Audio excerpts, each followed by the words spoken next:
Welcome to the Slop Farm. Enjoy the video.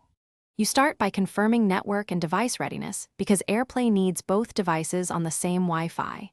Once done, wake the Airplay receiver or Apple TV so it can advertise itself.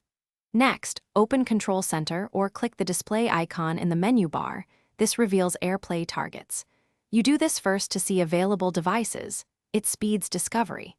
If the display icon is missing, you'll enable it in System Settings. Do that now so you can continue. Once you see available devices, pick the correct Airplay target. Choosing the wrong one wastes time and battery. After selecting it, decide whether to mirror your Mac or extend the display. Mirror shows the same screen, extend gives more workspace. Make sure to adjust resolution and refresh rate if the image looks fuzzy, and set audio output to the Airplay device if you want sound there. This step prevents lag, ensures readable text, and aligns audio with video.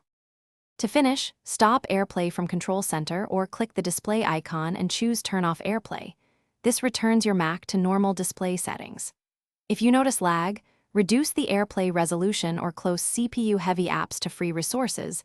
This improves smoothness because streaming taxes both GPU and network. And if nothing appears, restart Wi-Fi or reboot the receiver and your Mac. That refreshes network discovery. This single troubleshooting tip usually resolves most connection and lag issues quickly. Thanks for watching. Consider subscribing if we helped you today.